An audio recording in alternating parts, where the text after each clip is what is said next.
participation in the video history, Seniors Footprints on Slave Lake. Could you please begin by introducing yourself?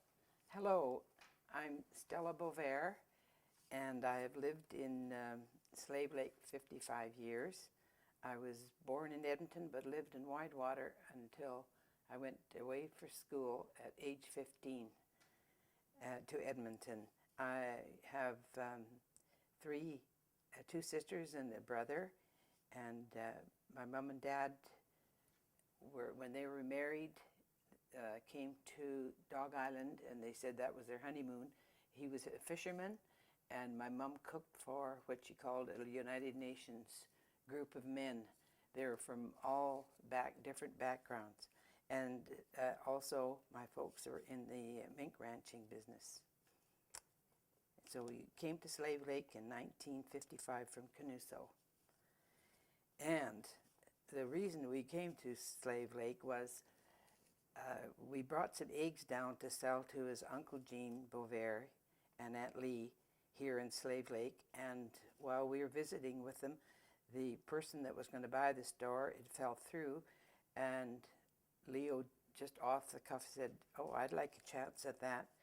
By the time we got back to Canuso, there was a notice for him to go to the hotel. There was only one phone in Canuso, and Uncle Gene said, "The store can be yours, but you have to move in 2 weeks," which meant we had to speak to his parents because we had to break the partnership there.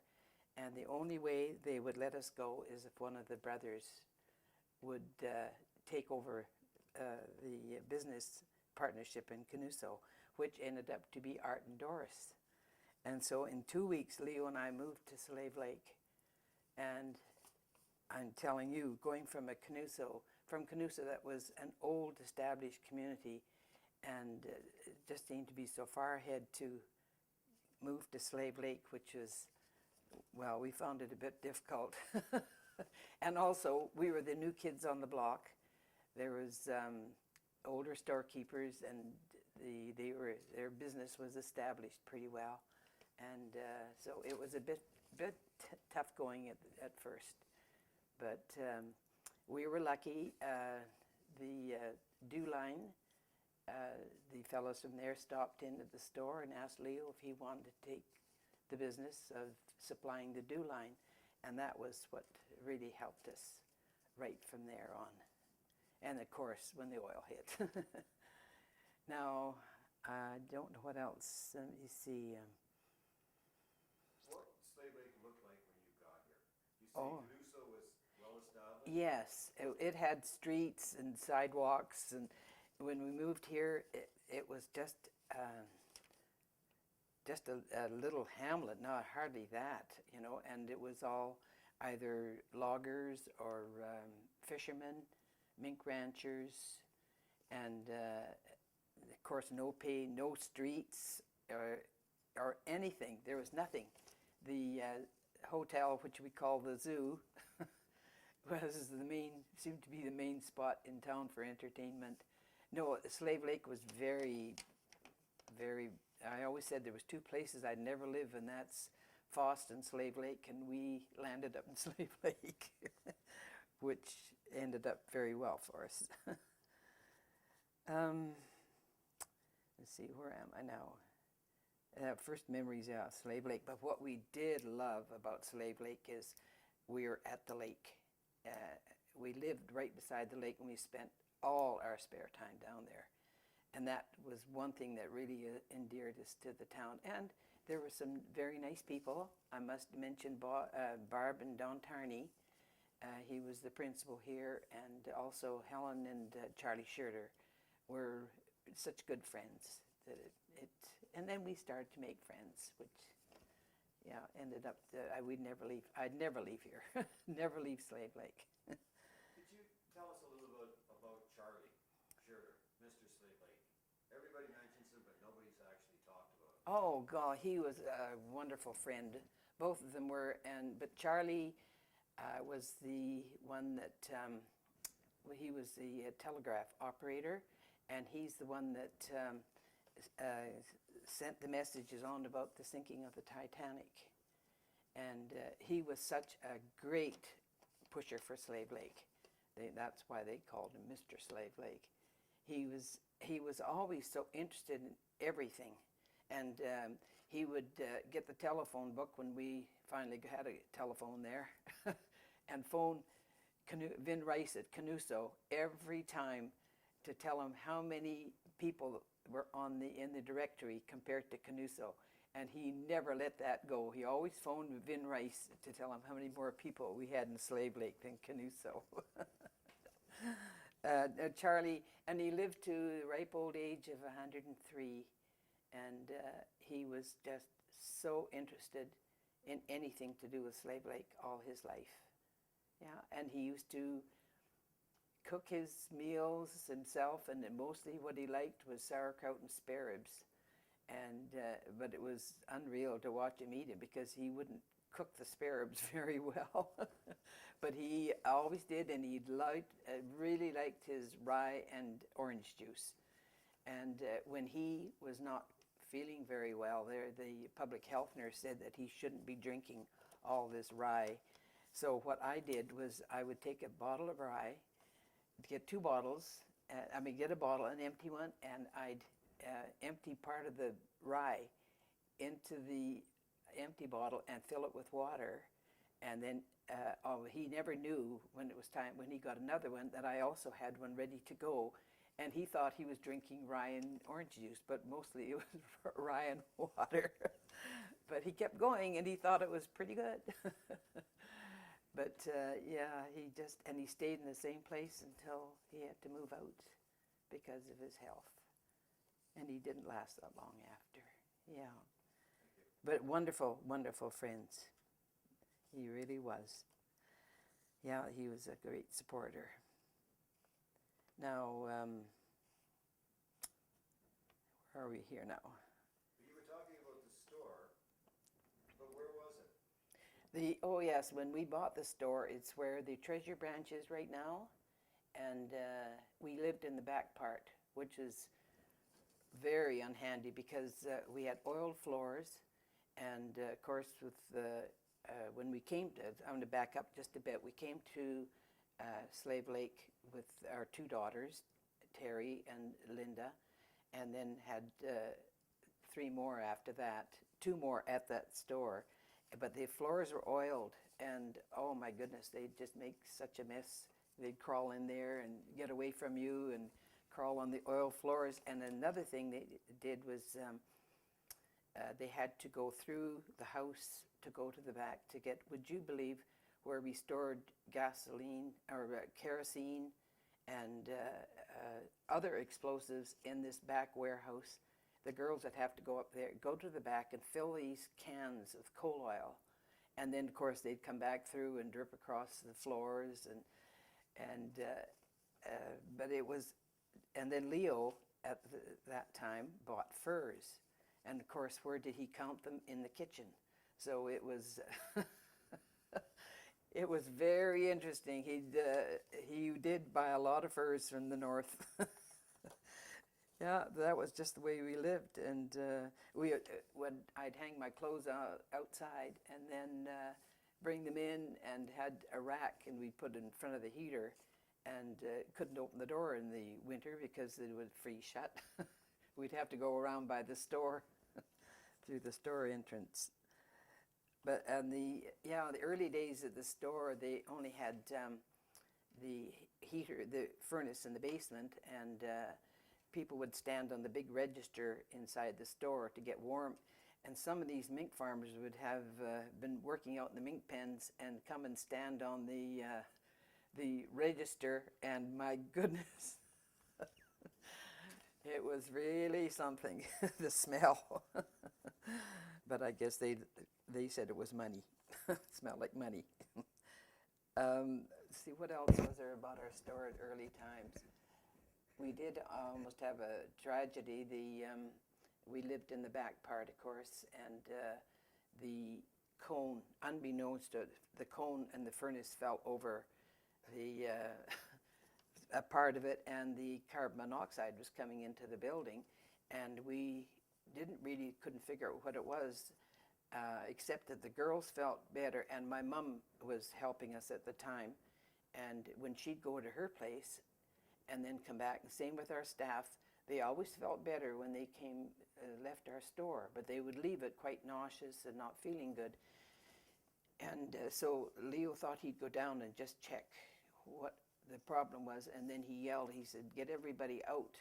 And he made it to the top of the stairs and fainted, but it was the carbon monoxide that we almost really, and you don't notice it. It is so insidious, just little by little over the few days there. But yeah, that was kind of a scary time in our life there.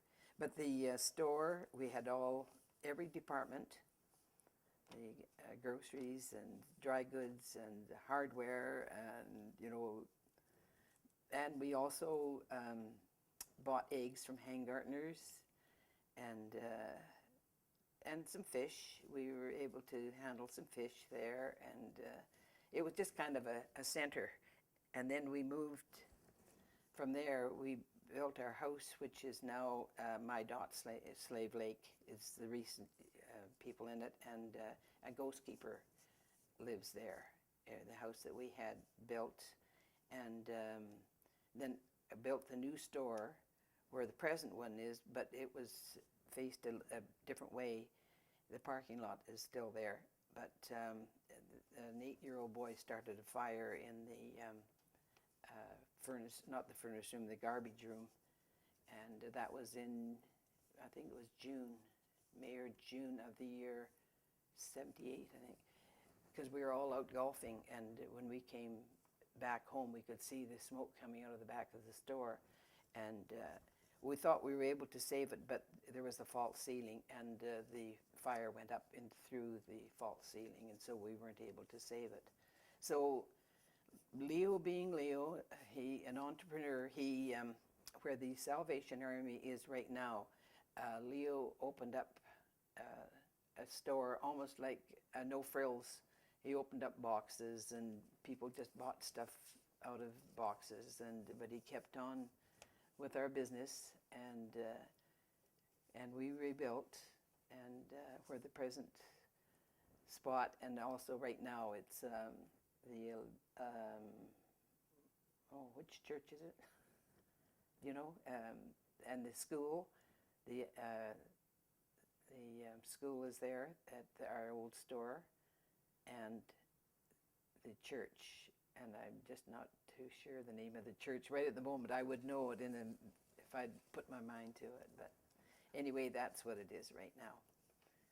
So that was our short story about our store business. I was so very lucky to sell this business, and the reason we sold it, of course, is the big box stores were coming in, and there was no way we could possibly compete. But while the store was busy, we had every one of our family busy. Even my mom, she was wonderful at running a till, and Terry and Steve Jones were here, Linda and Roger Half-Eyed, my daughter and her husband, and Laura, Dennis, and even Jim. We all worked in the store together, and so did I. And that was really a family business. And we really got to know a lot of people so well. And we still have people thanking us. Leo was very nice to some people, most people. If they needed credit because they were really broke, he was very good at extending credit and just knowing that they'd pay when they could. Or a lot of the teachers liked it when they could just pay once a month. And we really got to know people well because we had the credit cards. So that was a very nice time in that era. It was very nice. Let me see, what have I got written here? Life-altering experiences. Well, I think, as I said, I think one of the biggest life-altering would be leaving Canuso in the partnership. I have to admit I was very lonesome for the first couple of years, but all in all, that was the best thing that ever could have happened. And of course, with my husband Leo passing away, was very altering. And Can I stop you and ask you to expand on your family history? The things that Leo was involved in the community, your daughter, the artist. oh yes, that's your right. sons and That's for sure. I never thought about that. Eh? Yeah, Leo was the first mayor of Slave Lake when it went from a hamlet to a village. There was Roy Evans and Stan Pollard and Leo, the three of them. And I guess they decided, but whoever got the most votes, or that had to be the mayor, because I think they each wanted the other to have it. But anyway, Leo went on to become mayor from a village to the town, and he was mayor for 13 and a half years. He really loved the work, and in any part of the community, he really enjoyed working with people and such. And also he was instrumental in having our gas line. The Slave Lake had a gas company, which he was really disappointed when it was sold later on. And also was with Slave Lake Developments in getting those woodland apartments. He was instrumental in that. And also with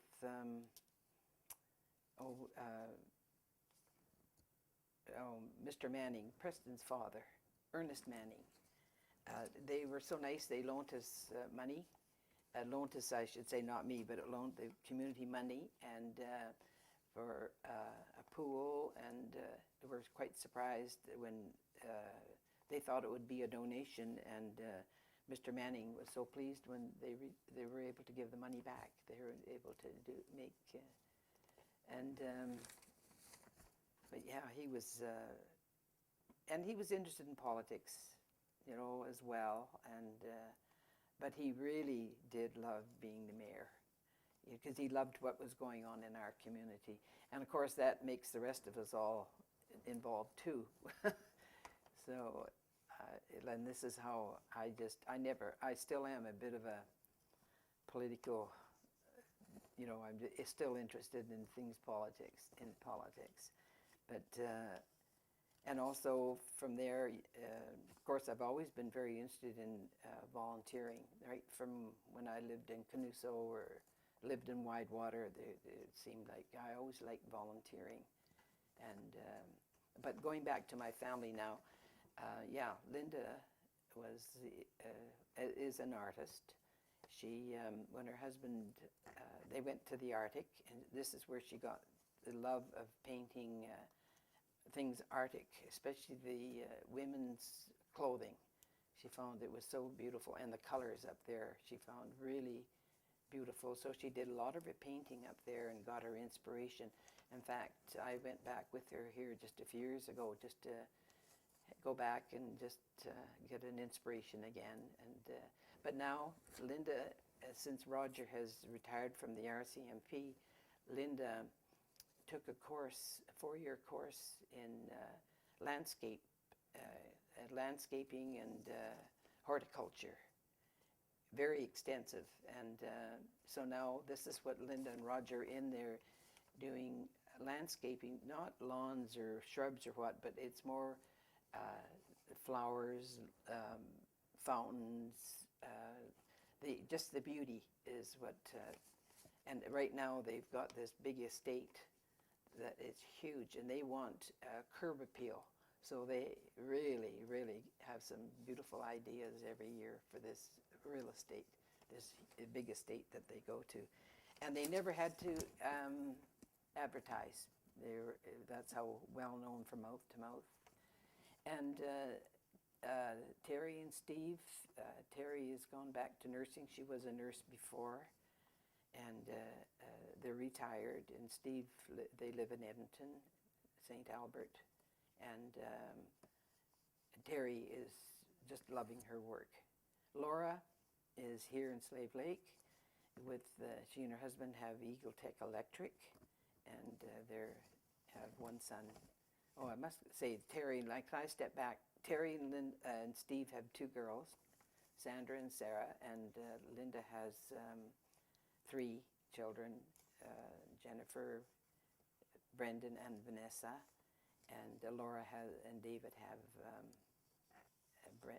Devon, and Laura's very active in the business, as I said. Dennis and Sherry have 2 children, Jasmine and Jordan, and they live in Edson and have 2 convenience stores, 2 tag stores. Sherry is a lawyer and has her own business, and Dennis had a bit of a terrible accident here. One of the stores were burnt down by some vandals who were trying to break into the Canadian Tire and get the safe out of the building, and they thought if they came over, and they didn't mean the store to burn down, they said, but they did torch it, and it went up in flames, and so he has rebuilt now and just opened up the store again, which he's really enjoying, but it was a lot of work, and it took its toll on the family there. And Jim is here in Slave Lake. Danielle and Jim and Chris and Danielle, his daughter, is 18 now and is going to NAIT and taking a course and it's to do with what am I thinking of here?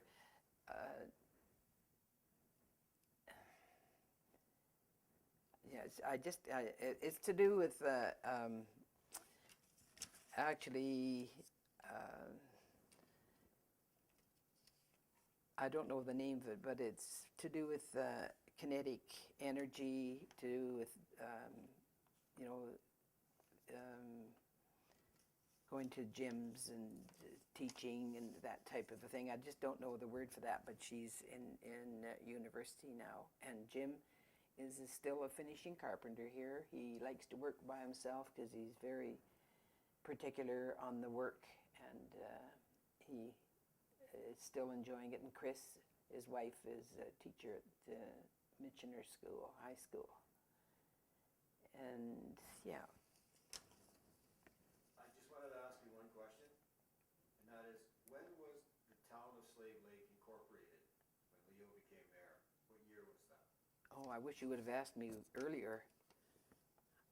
I really can't tell you when the town of Slave Lake, when it became a town, you mean, yeah. I wish I'd known that earlier. I could have certainly looked that up. Sorry about that, Bob. Yeah. And I was, it says here to share humorous experiences. Well, the only one I could think of that, I mean, we have had a lot of good ones, but I wouldn't want to, you know, there's not really what you would want, I think, Bob. But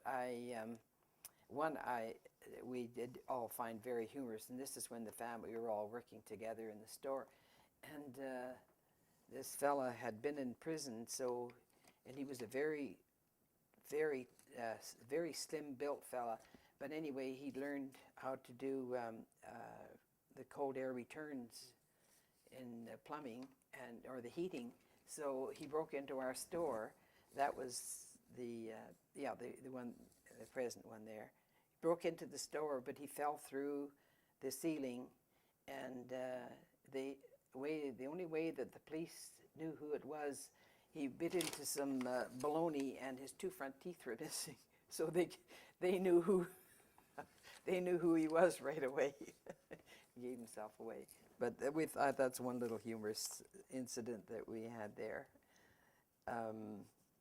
Another one, oh yeah, that it was kind of interesting that one of the kids mentioned is Slave Lake in its early days with the oil. They used to use raw oil and put oil on the gravel or on the dusty roads around here, around the streets. And they were going along with the oil, and somebody lit the fire on the street. and the oil truck was going, and the fire was behind and coming, following along, and everybody thought that was a bit hilarious. And Dennis, my son, was just a little boy then, and he looked so funny. He had his Superman outfit on, and he came yelling that the street's on fire, and of course I didn't know what to do, so I grabbed the camera and had to take a picture of the street before. But that was kind of an interesting incident at our Slave Lake when it was so small. Let me see. Why don't we just go to, you've been here since 1965. 1955. 1955. What are some of the more important things that have happened in Slave Lake over those many years?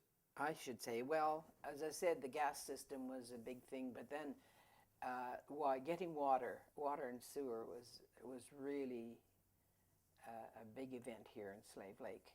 And approximately when was that? see, I don't remember dates very well. Okay. Again, I could find out if I'd known ahead of time just when it was. But Rennie Sear and Pat Sear were the ones that looked after our water system.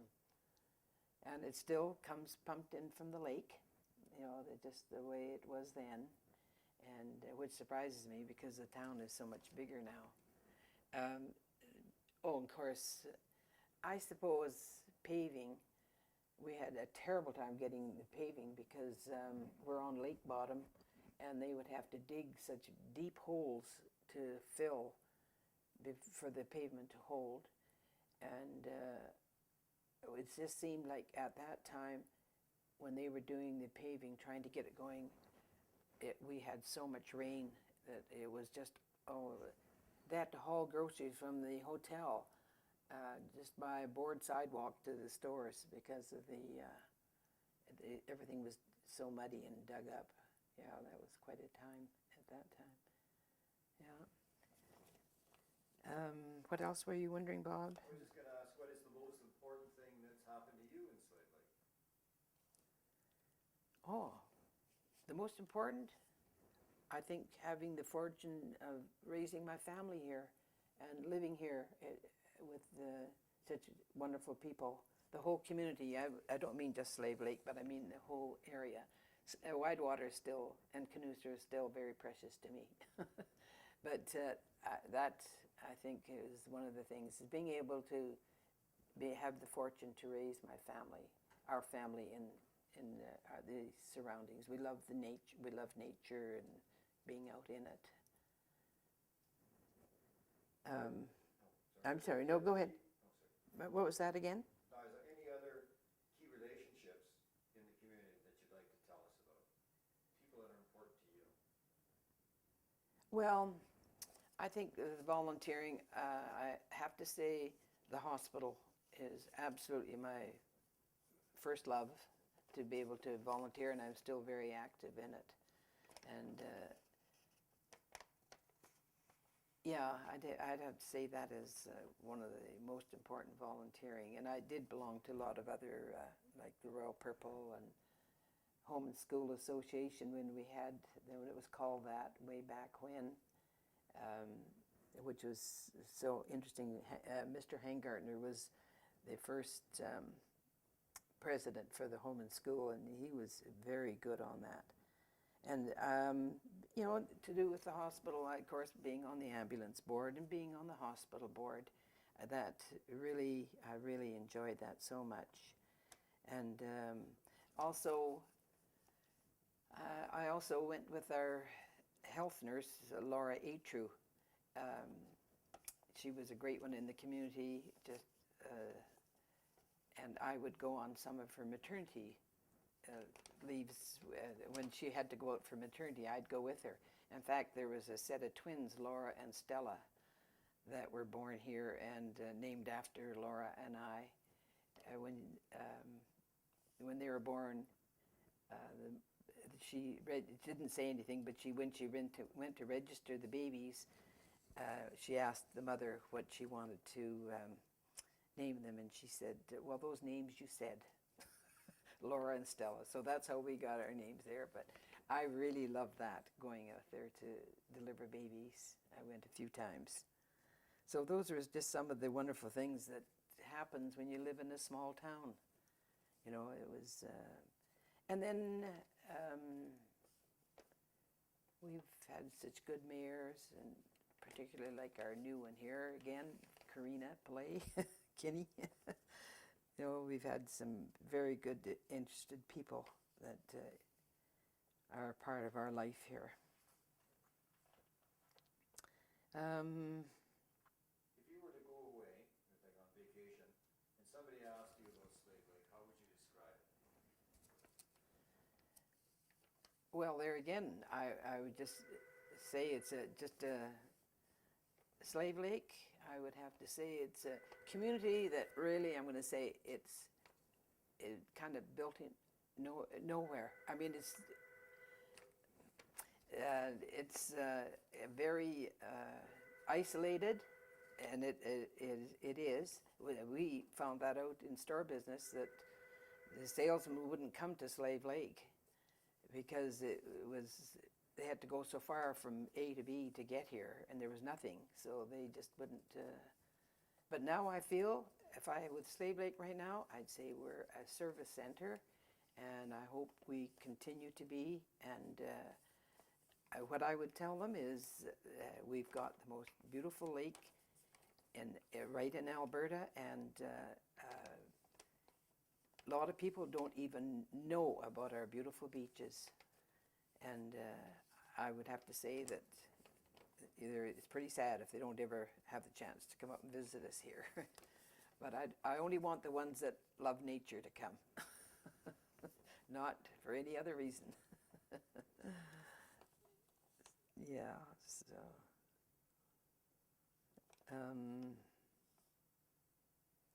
yeah, like in the growth of Slave Lake, of course, was our hospital. That was such a big item, and we're still concerned about it because the doctors, you know, we need so many more amenities there that we just can't seem to get. And we've got such a wonderful group of doctors, and we're just trying so hard through the auxiliary and through the community to try and get the things our doctors need to keep them here. Is